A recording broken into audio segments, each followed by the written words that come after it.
Kakav prelep dan, 6. februar, sunčano prelepo, mašinu zagrejamo za današnji video. Evo ga, moram se staviti naočare, prelep je dan, sunčano, nećemo se puno žaliti na vrijeme je fantastično, iako je februar mjesec, tako da baš je vrijeme načelno top, što se kaže, napolje ide oko 8-9 stepeni, bit će danas maksimalno oko 10, tako da će biti baš ono vrh vrijeme za februar, ali mi nismo tu zbog vremenske prognoze, mi smo tu zbog neke druge stvari koje se jako malo priča, koje se jako malo zna. Danas ću vam u ovom videu pokazati kako ćete auto da vozite ako ostanete bez pedale kvačila, znači ako vam propadne pedale kvačila, koja su dva najčešća uzroka propadanja pedale kvačila u vožnji. Tako da obavezno ostanite do kraja videa i pogledajte cijel video.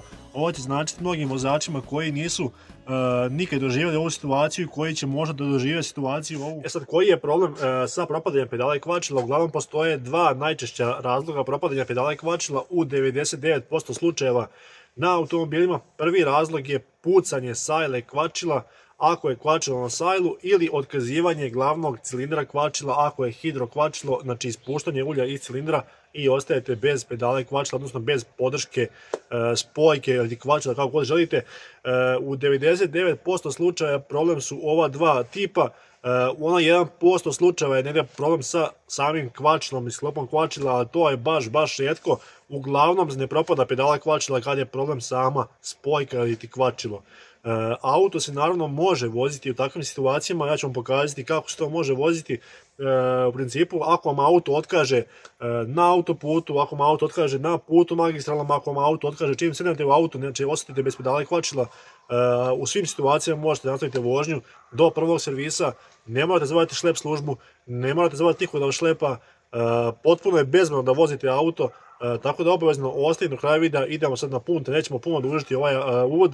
Idemo na punte da vam pokažem kako ćete voziti auto ako ostanete bez pedala i kvačila, odnosno bez podrške kvačila. Naravno, simulirat ćemo uslove u realnom vremenu, vozit ćemo auto kroz kvart, znači nećemo voziti auto na otvorenom putu, nigdje da ne bude kao pa ovo samo se može voziti na otvorenom putu. Simuliramo vožnju u gradu, simuliramo vožnju znači u realnom vremenu. Najbezbolnije ako ostanete na autoputu vam je najbolja opcija da ostanete bez kvačila, jer tu samo vozite pravo, bukvalno nemate nikakvih, da kažemo, prepreka. U gradu ipak imate raskrsnice, imate semafor, imate ovo ono, tako da ćemo da simuliramo vožnju ipak u gradu u težim uslovima. Ono što ja ne preporučujem da početnici, ljudi koji su tek položili, ne rade ovo na svojim automobilima jer nemaju dovoljno iskustva u vožnji, pogotovo znači u ovim situacijama kada ostanete bez pedala i kvačila. Ali ako opet neko, kažemo, je sigurno u svoju vožnju, sigurno u svoje veštine u vožnji, svoje iskustvo, znači naravno da može da iskoristi ovaj trik i da odveze auto do prvog servisa bez ikakvih problema, znači bez da će vošati bilo što na auto, jednostavno tako je.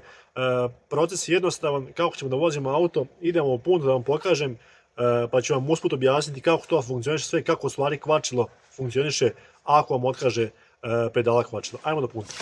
Pa je sad ovaj oglas: auto stigao iz Italije, na satu kod nas 191.000 km, a kolega mi je provjerio preko tablica u Italiji, auto 21. je imao 310.000 km, znači taj auto trenutno ima bliže 500.000 sigurno.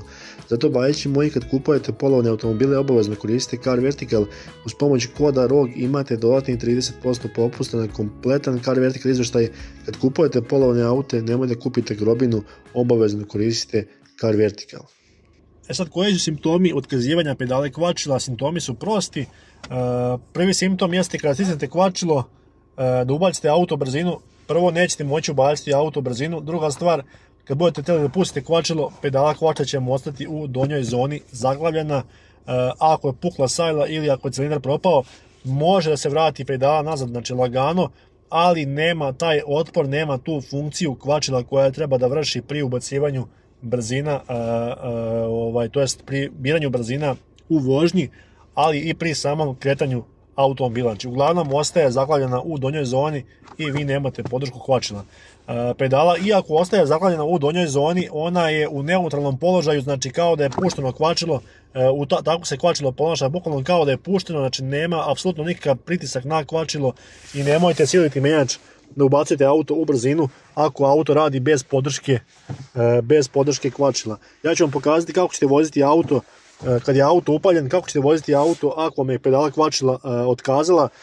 Prosto je, jednostavno je, može svaki auto se vozi Tako da idemo sad lagano na vožnju da vam pokažem kako se to radi.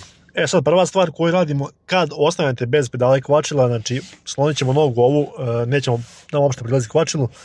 Prvo što radite, znači ako ste stali u mjesto, nemate kvačilo, prvo gasite auto. Iz kog razloga? Iz prostog razloga jer vi ne možete ubaciti auto u brzinu ako je auto upaljen. Jednostavno sinhroni brzine se ne mogu poklopiti i ne možete ubaciti u brzinu, samo će mječ da krčim, nećete ga moći ubaciti u brzinu. Kako krenuti s tim autom? Kako se odvesti do najbližeg servisa? Ako vam je kvačilo propalo, jednostavno auto ubacite u brzinu, spustit ćemo ručnu i sad dajete kontakt, palimo auto, pazite da ovo, palimo auto bez kvačila, znači auto je u brzini i palimo ga bez kvačila. Iz kog razloga? Da bi sama radilica potjerala menjač i da bi prebacila, znači da bi prebacila taj pogon u stvari direktno na menjač bez podrške kvačila. Tako da ćemo lagano sad da upalimo auto i morate davati gas odmah. Evo vidite. Auto je krenuo, znači bez kvačila, evo vidite. Samo ga palite, on kreće lagano bez kvačila, znači vi ste u prvoj brzini. Ono što je dobro, možete da koristite ovu prvu brzinu, ako niste daleko od servisa, možete da koristite prvu brzinu za kretanje, znači do servisa. Upalimo sva 4 žmigavca, recimo, i vozimo se do servisa. Ono što je bitno da možete prebaciti auto u drugu brzinu, bitno je samo doći do određenih obrtaja, pustimo gas, izbacimo auto iz brzine lagano, međugas, morate imati međugas, znači polako spustite obrtaje i ubacimo auto u drugu brzinu. Sve se radi bez kvačila, bez podrške kvačila, znači možete da vozite auto, samo nemojte forsirati menjač, siliti menjač, lagano međugas, smiri se obrtaj i onda prebacujete, pogledajte, vidite. Znači vozimo se. U svakom trenutku svaki auto bez imalo poteškoća možete izbaciti iz brzine. Evo vidite sad ovo. Znači ne držimo kvačilo, izbačen iz brzine. Znači, auto je izbačen iz brzine. Znači treća brzina, može lagano, evo treća brzina, bez kvačila. I možete da vozite, znači druga, treća lagano, nemojte forsirati auto, četvrta, peta, nema potrebe, trećom brzinom skroz lagano možete da vozite gdje god da se nađete. Jedno ako ste na autoputu, znači onda možete da koristite četvrtu i petu brzinu, to je najbezbolnija situacija, ali u gradu lagano, znači možete da koristite samo treću i drugu brzinu, znači lagano, samo mali gas i to je to. Znači menjač pripremite za drugu, samo malo gas pipnete i on upada lagano u drugu brzinu bez podrške kvačila. Pokazao sam kako ćete auto da vozite bez podrške, znači evo vidite. Znači samo lagani obrtaj, međugas i on lagano, znači upada, znači on sam upada bukvalno. Morate onako, da kažemo, blago povući menjač, teže ide malo nego kad je normalno s kvačilom, ali lagano može auto se vozi, ja vidite. Znači držimo nogu sa strane, lagano. Evo vidite. Treća. Može četvrta brzina. Slobodno, znači vi imate kočnicu, imate gas, imate sve, nemate samo kvačilo. Znači vi samo kvačilo nemate i auto možete da vozite bez problema, evo vidite. Treća brzina, skroz lagano se vozi auto. Bez ikakvih poteškoća možete do prvog servisa otići da vam reše kvačilo, da vam reše sajlo kvačila ili cilindar. Ne morate zvati šlep službu, opet kažem, ne morate zvati majstore na lice mjesta, sve to košta. Iskoristite ovu foru slobodno, na svim automobilima možete, znači s manualnim menjačem, na svim automobilima možete voziti auto ovako bez podrške kvačila. Evo, simulirat ćemo da ste morali staviti na raskrsnicu, da auto ide, znači na raskrsnici, tamo da stavite na raskrsnicu, znači gasite opet auto, opet gasimo auto, opet, znači prva brzina, idemo ključ, bez kvačila, znači auto je u prvoj. Evo, znači samo pustite da auto upali, nemojte kad dugo vežbate, znači auto upali, malo trzne, kad upali naravno našto će povući odmah direktno, znači radilica na menjač, prebaci snagu, ali ćete vi moći da vozite auto, znači izbacimo auto. Evo, druga brzina. I vozimo se bez problema.